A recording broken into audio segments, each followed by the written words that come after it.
Uh, so yeah, any other questions anybody wants to throw at me here? Keeping an eye on the chat here.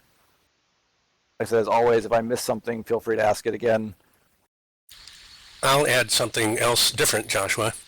This is kudos to you and your team for continuing these weekly tech chats. Thank you.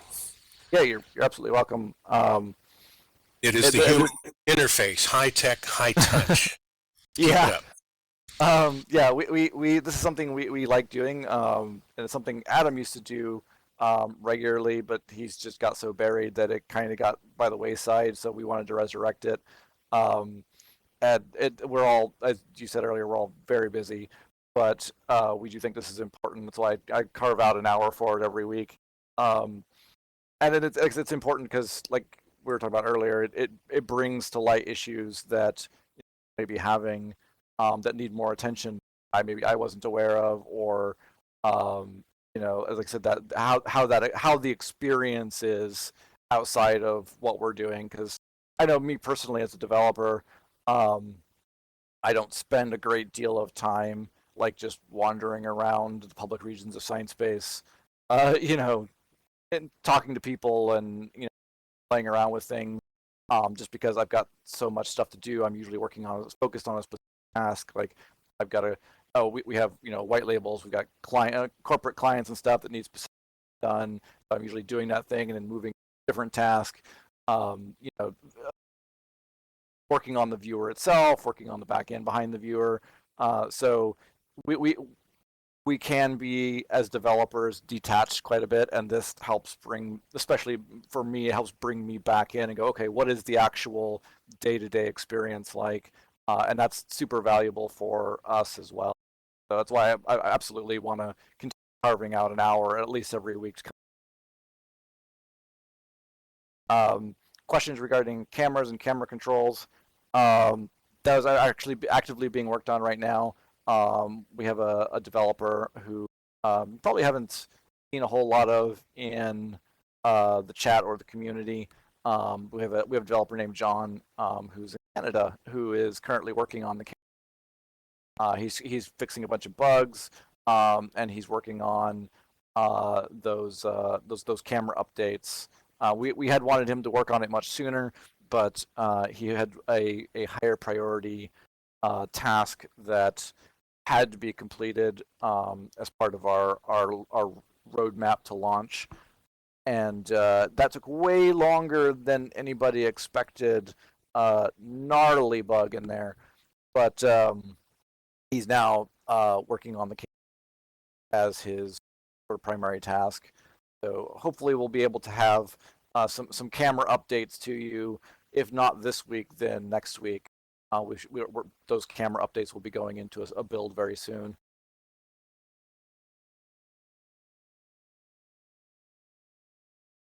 Scotch and soda for later. I could use a scotch and soda.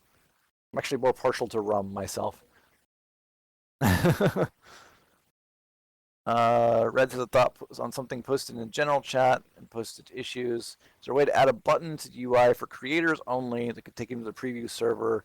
No, I talked about that a little while ago. You may not have been in the region, but being able to jump between live and preview is not something we can really do. Those systems are completely separate, completely isolated. The only thing that they share in common is the login credentials. And once you log in there, your inventory is different, your outfits are different, the regions are different. Like if you put furniture down in a region over there and then push it to live, that furniture is not there because the furniture placement, everything, it's a completely different database. It's not something you can jump between, and it's that way for a reason. We could, in theory, set up a way to synchronize a lot of that information, but that would defeat the point of it being a separate test grid in the first place.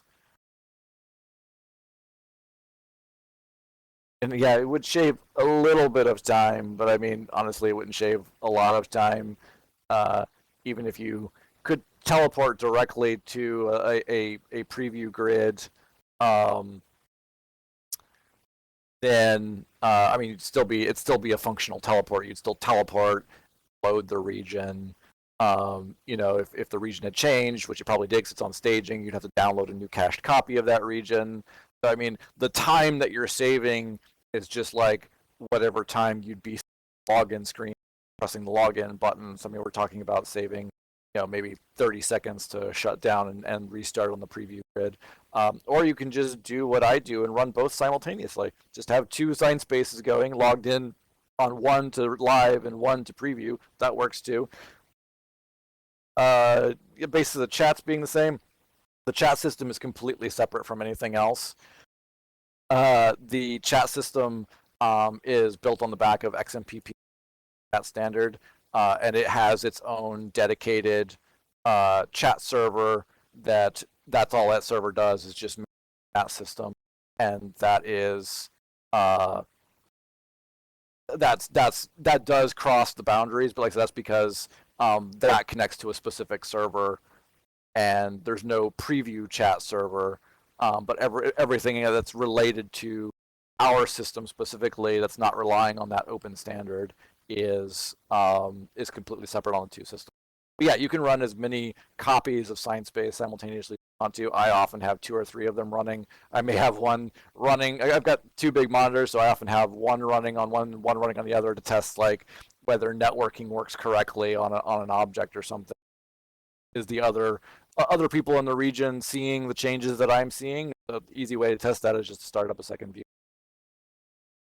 But yeah, there's no if you're doing that both on live, if you want 2 live viewers, you'd have to use 2 separate accounts. You'd have to have an alternate account because you can't be logged in same account simultaneously on the same server. But when it comes to live and preview, since those are completely separate, you can actually log into one head on live and one on staging with account and have them both that way.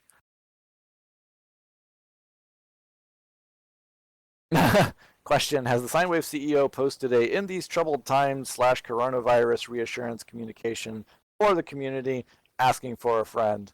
I don't believe Rowan has specifically posted anything publicly about coronavirus. I can tell you that coronavirus is not having any sort of negative impact on us at the moment.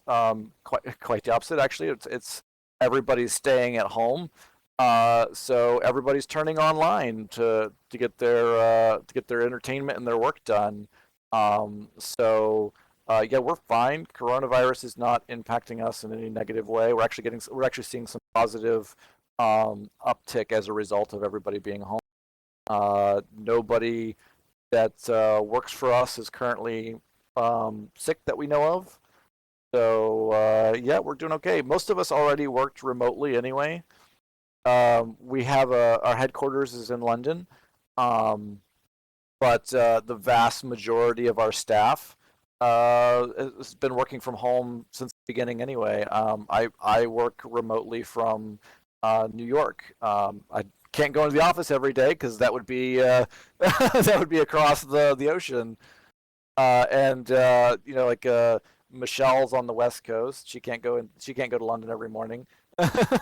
Even like Adam, our chief product officer, lives in Australia, so we were already all working remotely. This had essentially coronavirus, the lockdown, all of that quarantine essentially had zero impact on us as a company, other than we got a bunch of people who were interested in using the platform because they could no longer do events and stuff in the real world. So it actually, I don't want this to come across as callous or anything, but coronavirus has actually been kind of good for us.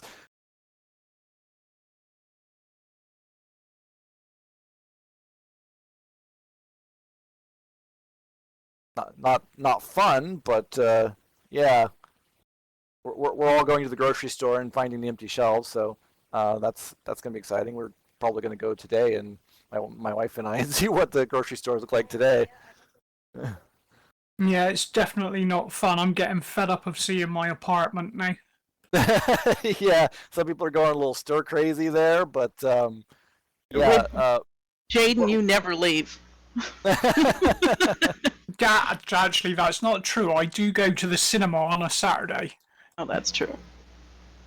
A cinema. I don't think I'd go to the cinema right now, but I think all of ours are closed. Actually, our theaters are all closed nationwide. Nobody's allowed to go anywhere. Yeah, Netflix time. Yeah, there's a cool plugin for Chrome you can get called Netflix Party, where it'll synchronize your Netflix watching across multiple accounts and multiple locations. So you can sit down and start up a Netflix watching party with somebody, and everybody will know they're watching the same thing at the same time. But yeah, I mean, I can ask Rowan about it. I don't if it would make everybody feel better to have a message from the top, how we're dealing with coronavirus. It can join the 4,000 you probably already have in your inbox from everyone else. I've been getting it from banks and car dealerships and Verizon and the cable company. And so yeah, if you really want one more, then I can ask him about it. But um, there's no I'll impact respond to to us that. work-wise. I'll respond to that, Joshua.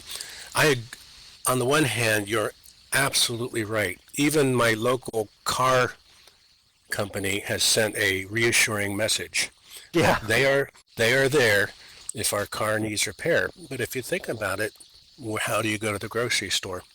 So I could be cynical and say, yeah, everybody's just reassuring us. On the other hand, um, something that says, please be assured we're taking care of our employees so they can continue to help you, and we're making sure that you can continue to be served by science base, et cetera, et cetera. So there is a certain humanness to that, probably you guys as employees wouldn't mind a kind message from the brass. So that's the only reason I'm bringing it up. What you just said, I thought was appropriate and fine, and thank you for that. That's the background why I brought the question up. Yeah, I totally understand. Even if there's nothing bad to say, sometimes just saying there's nothing bad to say is worth saying, and I totally get where you're coming from on that.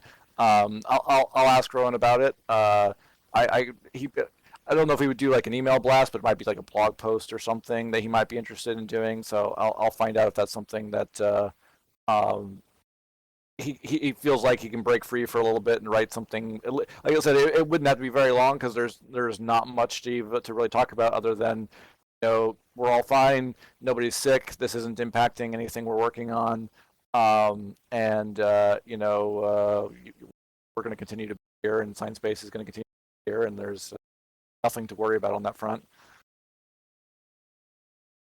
But yeah, in regards to cars, well, I know here in New York State they shut down all non-essential businesses, but things like auto mechanics were ruled as essential, and that's for the obvious reason that you pointed out is like the people who do still need to work, everyone else who's considered essential has to have reliable transportation. So anything that supports that transportation structure is an essential function as well. But I was more joking about like actual car dealerships. Like, hey, if you still want to buy a car, we're still here. Like, we're offering some great deals right now.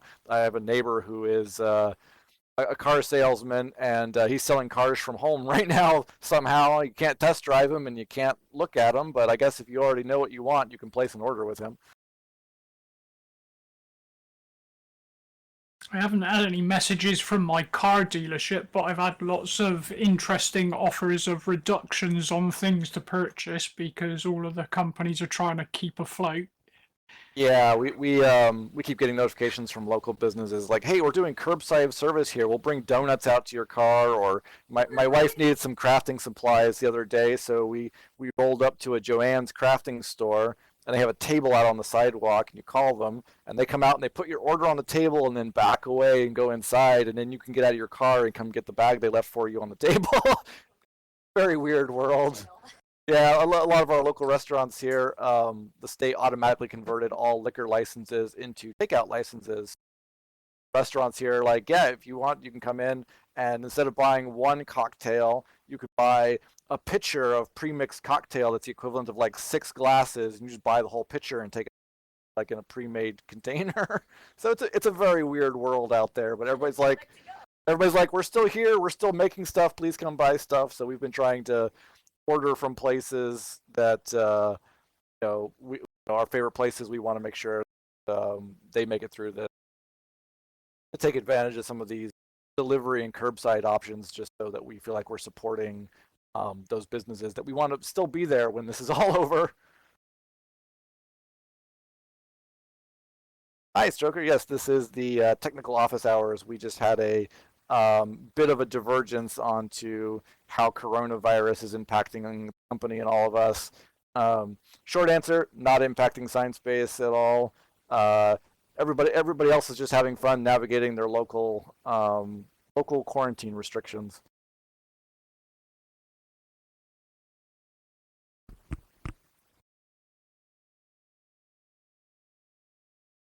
Yeah, the different areas are locked down to different amounts, but yeah, it's fun out there right now. Yeah, alcohol and bars are alcohol is essential here. Liquor stores are essential, but bars are all closed unless you order it out to go. You can't stay in the bar. Well, getting back onto topic here, I guess. Is there? Do we have more questions with regards to science base directly here?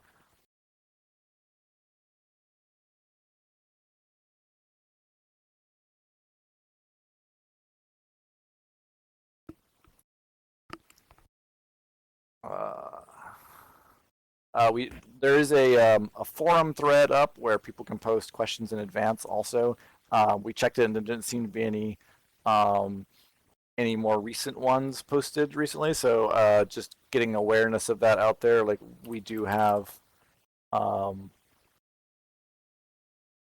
we do have a place where you can ask questions in advance. Uh, if we can get, Michelle might want to put that link in the chat at some point. I don't know if it's going out with the announcements or not, but we do need to make sure people are aware of that. When will you see job postings? You'll see job postings when we have when we get around to posting them. Basically, um, there's I can't really give you any more information than that at the moment. Yeah, the camera system is being worked on for anybody who's coming in here late. We do that is an active task for one of our developers now, fixing a variety of bugs as well as implementing some new behavior.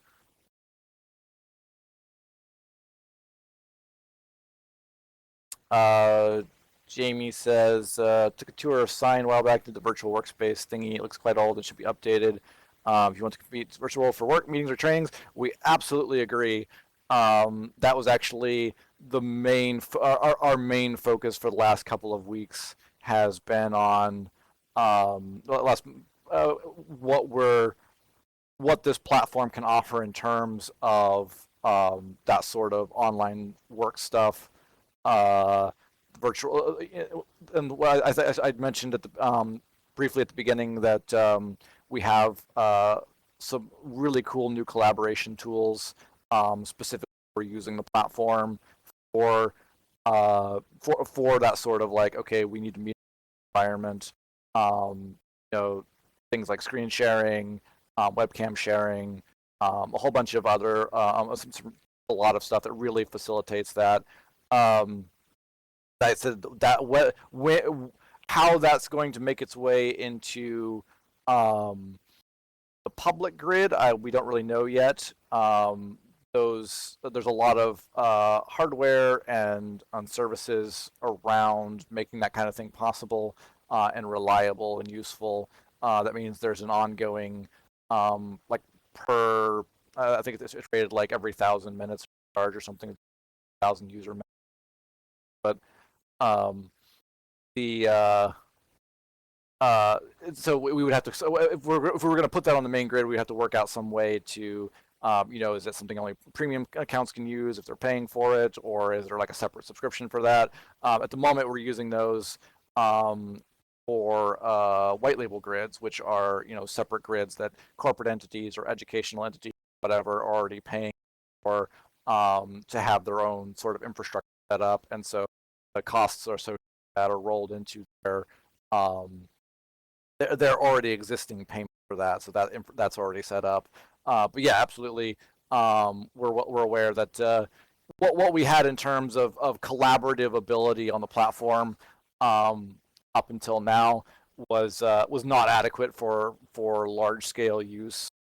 We had some simple things like the ability to project a browser screen, but yeah, we've drastically improved that over the last week or two, and there's been a big impetus for us is this coronavirus thing.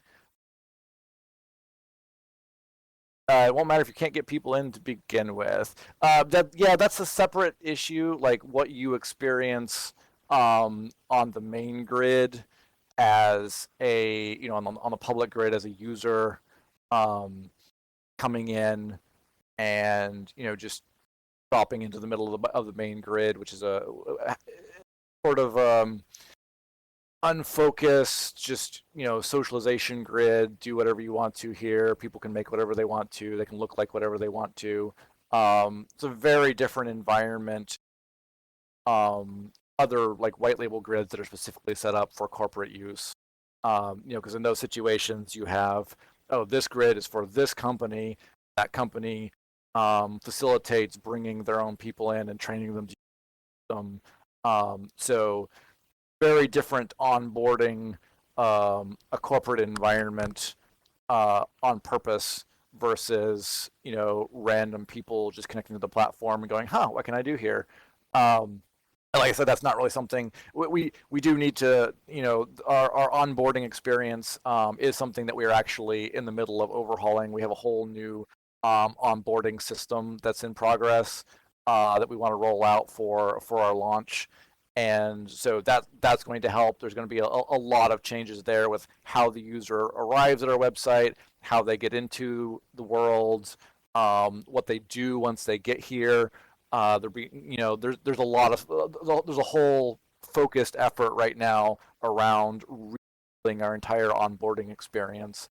But in terms of people showing up just on the main grid specifically to use ScienceBase as like a corporate meeting environment, um, again, that's not really what the main grid was for.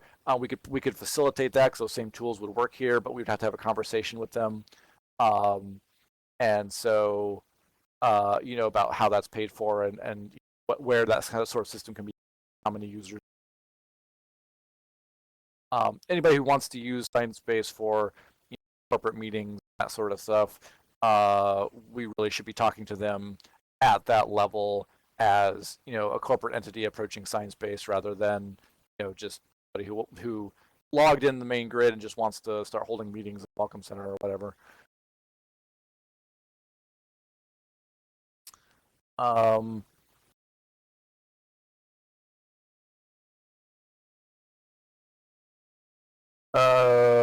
I guess I'm not really sure what you're saying. Even if you find the online workplace tour, it looks like come work in ScienceBase and build a crappy outdated workspace. I'm not sure what tour you're talking about or what you mean in terms of workspace there. If you want to make that a little bit more specific. What ScienceBase is a beautiful world. The corporate side of that should reflect that. ScienceBase is what it needs to be. There can be regions that are stunning AAA, all the bells and whistles, high poly, 4K textures, absolutely gorgeous. The downside of that is it requires a lot of hardware to run it, and your average corporate employee doesn't have a $2,000 gaming computer. So yeah, I mean, ScienceBase can be pretty, but if a corporation comes in, they're like, yeah, we want people to be able to connect to ScienceBase and participate in meetings using their $500 laptop. We can facilitate that too, and that is really our larger goal for our current corporate push is accessibility rather than pushing the boundaries of graphical fidelity, because most people in a corporate environment don't care about that kind of thing. Some of them might, but most of them are like, but most of them care more about, can all of my employees access this and use it? So, um, a corporate region might be designed to look rather sterile and simple, um, just because of performance reasons. So that really is up to the corporation in question. The corporate grids can build whatever they want to on their grid and make it look however they want to, and that's up to them to decide. What percentage roughly of private corporate spaces of sine wave versus this public open beta? I'm not really understand what the question there is. Sure, Um, I can elaborate. okay. I'll give you an example. I've been spending time at Verbella, another Unity 3D platform. It's not an open world like open space. Has an open campus and private team rooms, and they all look alike. However, you can get private rooms like Stanford did for business classes and so forth. So they have a standard focused corporate meeting product, and they turn the crank, and corporations are signing up for it. They also have an education side where they're comping space for educational conferences and things. I've been very impressed. It's what convinced me that Unity 3D is actually, delivering reliable sound, links to Web 2.0, workable avatars, personable avatars, and so forth. On the other hand, it's not an open world. I've asked, you can't build your own stuff. If you have a developer team, you're a private corporation. Sorry, you have to use what Verbella staff does because they can't afford to operate any other way. It just makes sense. Yeah. So I don't know. So my question is, are you guys actually doing business with private corporations and hopefully, feeding your coffers so you can keep running the public side? That's the question. Okay, well, that's kind of a multifaceted question there. First of all, that's actually what we've been working on pretty heavily for the last couple weeks. Is that we have essentially a Verbella-like offering where we have a package deal. A corporation can show up. We have ready-made regions. We just turn on your particular white label grid with these ready-made tools and regions and stuff, and you can just jump in and start. And so that we actually are competing in that space as well, and we have several very large corporations that we're setting up for. I don't know. I'll have to check in exactly what our plans are in regards to like making a public announcement about this.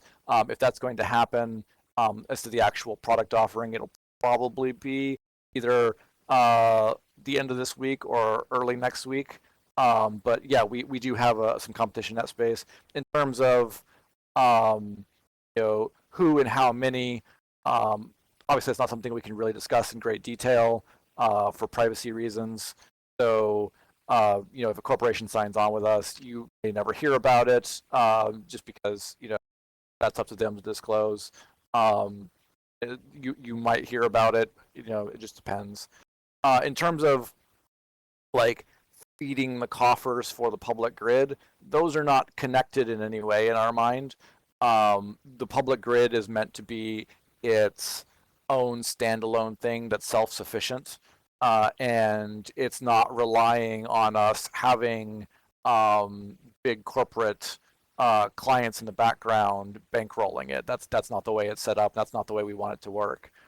So that those corporate grids that get made, that's for the benefit of those corporations, and the public grid is for the benefit of anybody who wants to use it. They're not tied together. Like in our mind, they're two separate offerings. They do mutually benefit each other in a lot of ways because obviously it's all running on the same system. So work that goes into improving the main grid also means that we're improving the corporate grids, and vice versa. If we're putting work into the corporate grids, that means that the main grid also benefits from that. But financially, they're not dependent on each other. Does that sort of answer your question?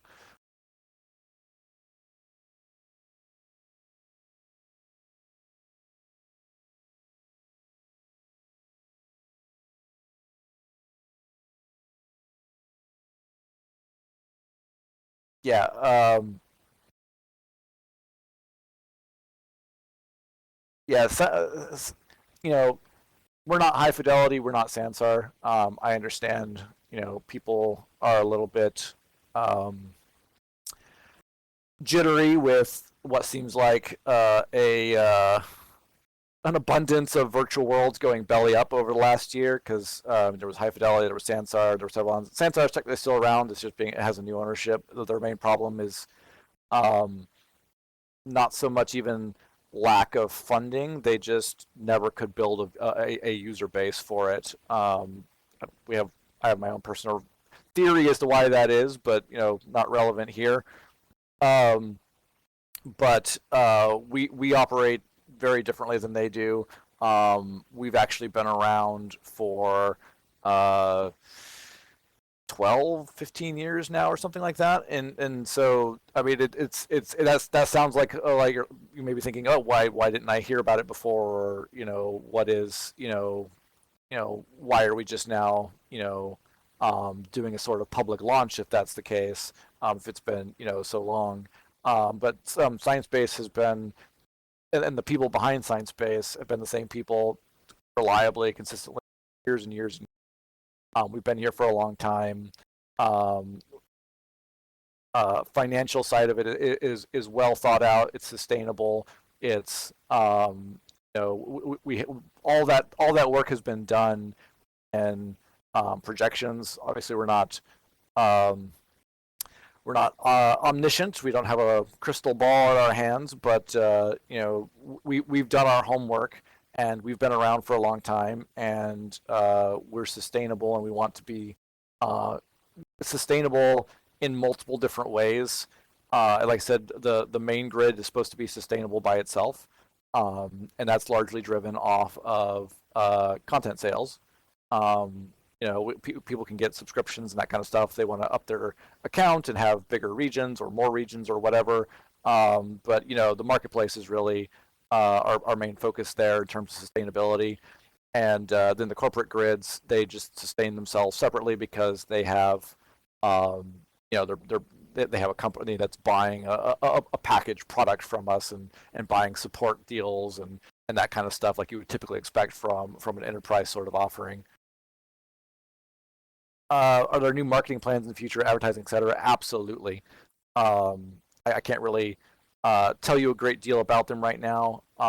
We have a lot going on in the background in terms of what our launch is going to look like, and advertising, and really in-depth marketing is a big part of that. We have a guy we hired who's that's his entire job. He's a veteran in the industry. He's launched multiple very successful games before. He's worked for a lot of bigger game studios and like that. So um, that is a heavy focus, and has been a heavy focus for a while. Is really getting ourselves in positioned, figuring out how that marketing is going to work, where the marketing is going to happen, what that marketing looks like, how that ties into our new onboarding process that we're building. There's a lot of stuff that's going on in the background there that um, unfortunately is one of those things that I'm just going to tell you like will be revealed when it's ready. I can't give you the detailed inner workings of what that marketing looks like right now. But yeah, absolutely, we are uh, heavily focused on how we're going to put this in front of people, and who those people are that we get it in front of.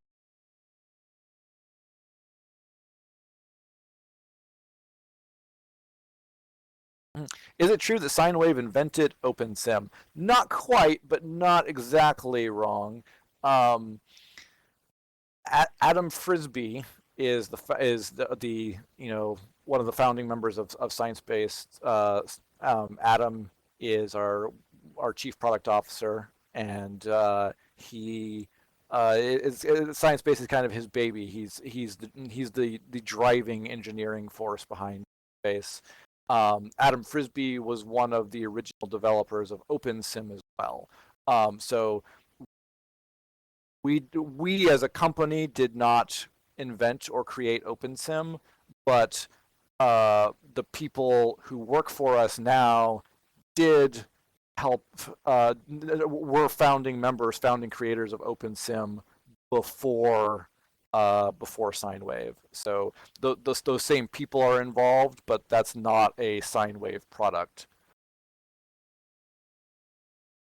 Does that make sense? Like Adam, yeah, a lot of people who are here have been in virtual worlds for decades, in one or another, including Second Life, OpenSim, stuff that predates Second Life and OpenSim. The people who are involved with this project have been in virtual worlds for literally decades. And so that was some of the things that people who work for us now, who are part of the company, they previously worked on that before Sine Wave was or ScienceBase was the main focus.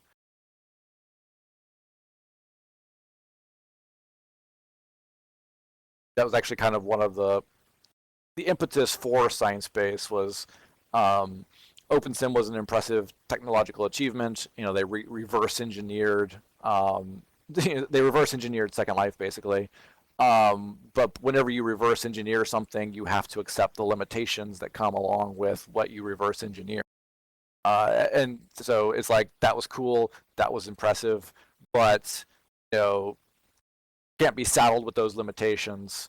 There was so much more potential there, and so just it made sense to make something from scratch and hopefully make it better and use better technology. And that's one of the reasons that ScienceBase exists built on the Unity platform.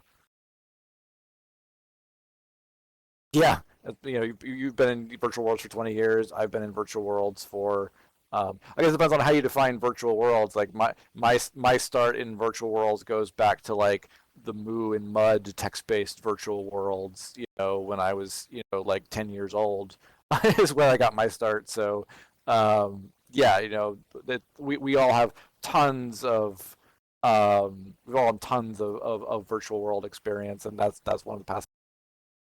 Yeah, Dixie's on Moo too. There are a few still around. Yeah. Um, my experience with them was that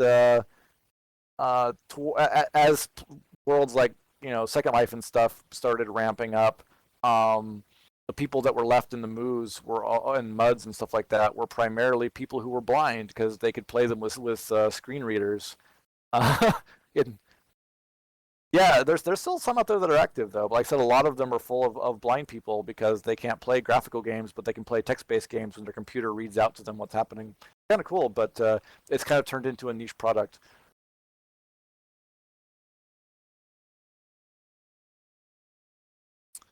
Yeah, education regions. We do have a lot of people who are doing educational type stuff in ScienceBase. But just like the corporate regions, those are not main grid regions. They come to us and they say we want to teach this. We're part of this school or this nonprofit or whatever, and we set them up with their own dedicated space so that they can control the content. They can control who has access to it. They can control what people look like is a big important thing for people. They don't want people showing up to class looking like dragons or wearing bikinis or whatever sort of thing you would get away with on the main grid. So those are very much like we want these outfits available, we want these avatars available, we only want these students to have access to it, that kind of thing. So yeah, there's a lot of educational and corporate stuff that's going on white labels that if you just are on the main grid and you're not involved with those projects, you will never see them. They're not going to show up in Explore. They're not going to show up in events as classes taking place here. It's on a completely separate system on a completely separate grid. That's why it made it seem like I don't see anything, don't see anybody using Sciencebase for classrooms, and I don't see anybody using Sciencebase for.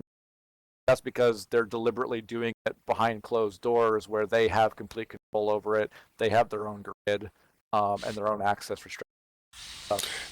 Mr. President, Joshua, if I could follow up, that is exactly my experience. This is the first I've heard that you do that, except I have met an educator who built the Grand Canyon simulation in Unity 3D. Just ask him. And the U.S. Park Service adopted it, and he told me he has a Sciencebase ID, and he had it in here once. So on the one hand, when I go to your wonderful Sciencebase homepage, it's like, and no disrespect, it's massive hype about how great Sciencebase is for everything. And then there's great technical support area pages. But the place in the middle that says, oh yes, and the blah, blah, blah, blah school system is using us for their educational side, contact so-and-so for education, and the blah, blah, blah, blah is using this for their corporate meetings, contact so-and-so for the corporate side, and then if you want to just jump in and do the open world thing, jump on in and download here. There's kind of a big hole missing from my perspective, from the outside, working with multiple virtual worlds in your Web 2.0 online presence about your Web 3D already existing activities. Like I said, this is the first I've heard. Yeah, that's not an unreasonable observation. There's and again, I hate to keep rolling this out, but there are some things in the works that's gonna help that.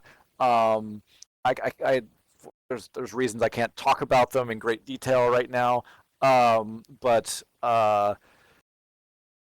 when it comes to like the corporate and like the educational uses and stuff, sometimes that is a corporate privacy thing. Like we have like government institutes using it for stuff.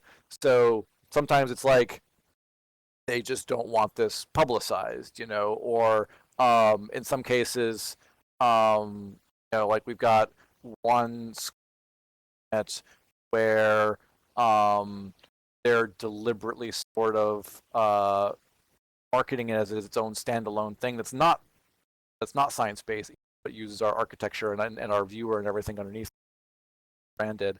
So some of that is like, announcements and like who's using it and stuff. There's privacy concerns there. There may be reasons why we don't want people on there. Or why those people don't want us to talk about them using the platform. That being said, we do have some stuff in the works to more clearly enunciate the differences between corporate / educational side, that white label grid stuff, and the public grid, and how those are connected and how they're not connected. So that effort is underway, and part of that is a large change website. So we hear you on that. It's like, this is, I want to know the cool stuff that's going on. And we also have some things going on, like there are case studies that are in progress that are, focusing on efforts in Sciencebase. There's some corporations that we're talking to that, if they want to, may end up doing like press releases with them, that sort of thing. But stuff like, a big corporation coming in and wanting to use Sciencebase, for their corporate uses, for things like, we hold our meetings here and we have inter-office events here, things like that. There's not really any reason for them to press release that. I mean, you could argue there's a reason for us to press release that, but again, that's something we have to work out with them. Like, it is bragging rights for us, right, in a way, to say, hey, this big corporation is here using our system. That does look good for us. I agree, and it makes the platform more attractive. But again, that's something that we work out with them. But yes, I agree that a web page that showcased as much of that as we're allowed to showcase would be a useful thing to have.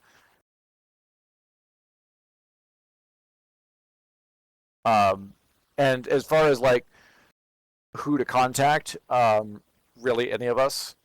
If we have some sign up processes, or like, what do you want to do here? And if people sign up and say, I specifically signed up because I want to use ScienceBase for a corporate environment or a classroom environment or something, we automatically try and reach out to those people. They're welcome to reach out to us as well. I mean, they can contact literally anybody. If Michelle or Richie or whatever gets, if somebody comes in and says, hey, I'm interested in this, they're just going to forward it on to the right person. So one way or the other, it will get to somebody who can sort that out for them. We actually do have an enterprise website as well, that details a lot of like how our private right label grids work, what the cost is associated with that, what kind of services we offer. Like you can everything from we just set you up a grid and just turn you loose and it's yours, do whatever you want to with it, all the way up to we will create an absolutely bespoke, you give us specifications and we put our own developers on it, and create a turnkey solution for you, if that's what you want to pay for. So, that information is there, but we may not be doing the best job of, I guess, making that obvious from our main page. And I guess the part of the reason for that is, the sign.space main page, it's supposed to be focused on the main grid. That's supposed to be what its primary function is. Here's the main grid. This is what you can do in the main grid. That's what the website's for. And there is an enterprise website, but maybe we need to put some kind of redirect on there. It's like, hey, if you're looking for the enterprise stuff, go here. Otherwise, keep scrolling down. And if you're wondering, that is enterprise.sign.space is the website where that's kind of our focus on, if you want to do corporate stuff or educational uses or that kind of thing in here.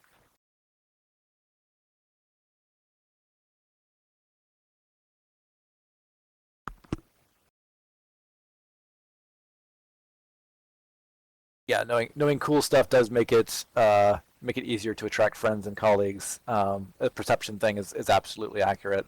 So yeah, perception is something that that we're working on. We like I said, we have people now whose entire job is the perception of the platform. That is their entire job, is figuring out the best way for us to be perceived and to put ourselves out there. So hopefully you will see some dramatic improvement in that regard, especially over the summer.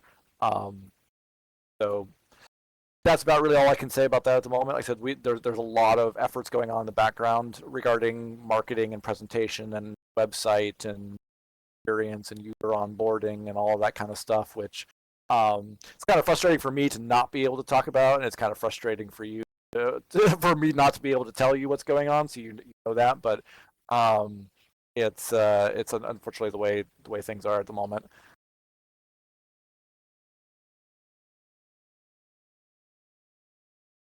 We're at the top of the hour here, and we actually started on time. So, if there are any more specific questions that I can answer for as much as I'm able to at the moment, then feel free to throw those at me. Otherwise, I think we're going to start winding things up here.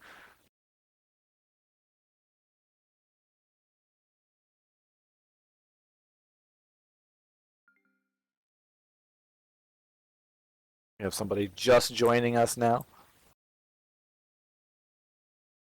Karsten Stark just dropped into the region right at the end. Yeah, Gabby says he's working on some events and help increase appeal. That'd be great. There's a lot of ways in which ScienceBase's appeal needs to be increased. It's a great platform, but I know that there's specific areas where we're missing content, and we have plans to fill those content holes. and as we discussed earlier, onboarding is changing drastically, and hopefully we can help people find each other easier and get around to events easier. Um, so yeah, if you have any specific suggestions, you're always welcome to throw them at me. Uh, Facebook, Discord, Skype. Just send me a mail in Sciencebase if you want to, or like I said, my email address. Probably a fool for putting this out there, but it is joshua@sinewavecompany.com. So can't get a hold of me any other way, do send me an email, and we'll get a response to it.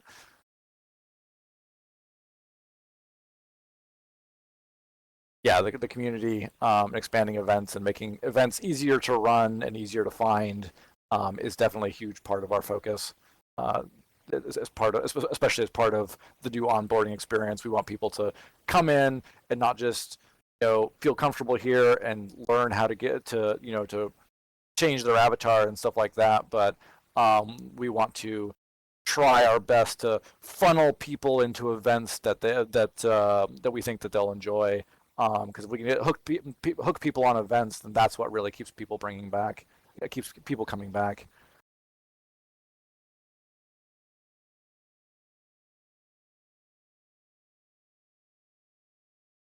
Plotting your first event. I like how you go say plotting, not planning. You're plotting something, and I like that. Okay, guys, I think we're gonna end it there. Then we'll be turning the stream off in just a moment. Thank you all for coming, and like I said, I hope this is useful, and I welcome both. Feel free to bring the hard questions also. Like sometimes I may not be able to give you a fully satisfactory answer for policy reasons, or because something's still in planning, or because there's um, there's security concerns around releasing that information. But I absolutely welcome the hard questions in addition to the basic questions. So want to come here and challenge me on something, that's totally fine also.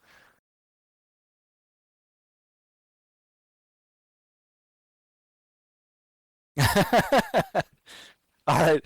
Take care, everybody, and we'll see you next week.